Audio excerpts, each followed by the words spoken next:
Hi friends, I am Ali. Today here again with a new video. In my previous videos I have told you regarding the data structures types. Number 1 was list, but the second was tuple.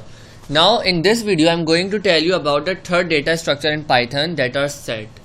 I think you would be familiar with the sets in mathematics. Yeah, it is some kind of similar with that, but it is the apart from being the third data structure, there are some characteristics of sets which I want to tell you before going to our practical framework, that is PyCharm.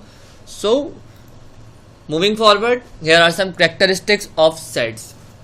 Comparing to list is indexed, tuple is indexed, while the elements of sets are not indexed, means you can't access any element through the index number. Secondly, in the sets no element can occur more than one time. It means there is no duplicate member in the sets, while you can have in the list. And at last, sets are mutable. It means you can modify the sets. List were modifiable, but tuple were not. They were immutable, but in sets you can modify the elements. So now I am going towards PyCharm to show you some practical work regarding sets. So here it is. Since it is a data structure, so we use it for the storing the data collection. There is a difference in the syntax. In sets, if you put the curly bracket like this, then it is a set. In tuple we used to have the circle bracket, in the list we have a square bracket, but in set we will have the curly brackets at the start and end of the collection. Now this is our first set 1, and now I will show you how to add any element in the set. Since I have told you that you can add or modify the set, now I am going to add some element in set, that is set1 dot add, and I am going to add here cherry, and then I am going to print our set, that is set1. I will show you what happens then.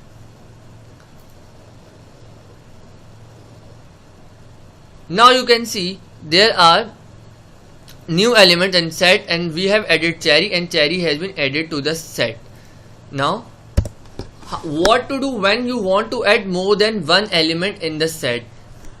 Now you have to do set1 dot, here you have to use a method called update, then parenthesis, and since I want to add more than one element, so I am putting them into a list.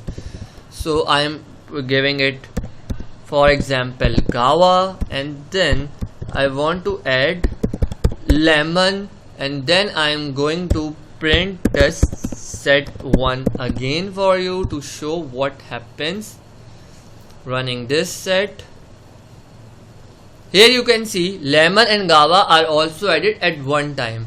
Now how to remove any element from a set? If you want to remove any element from a set, just you want to write set1 dot remove.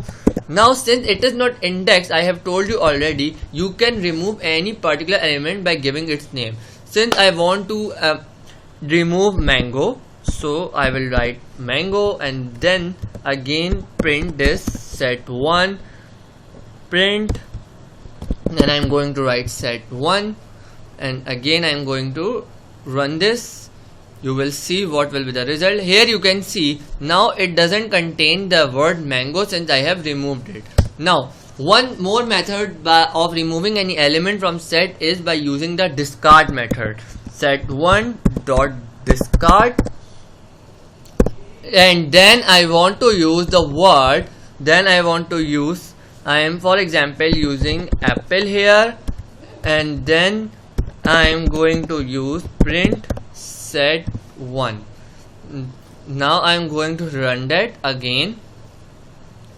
Here you can see I have no apple in my set. So these were the 4 attributes you can use in the set. But one thing I want you people to remember is, in the list you wanted to add element, then you use the append method, but instead you use add method. While adding more than one element, you use the method of update in set, while in list you were using the method of extend. So these are major difference between the data structure which you should remember in order to have grip over these important techniques. So this was all from my today's video. Hope you have liked this video. I will come back again with more such videos. I will also discuss some operations of sets in my later videos. So this was all from today's video. Hope you liked it. Like and share my videos, and also hit the bell icon to subscribe my channel, that is Tech Park. Thank you. This was Ali.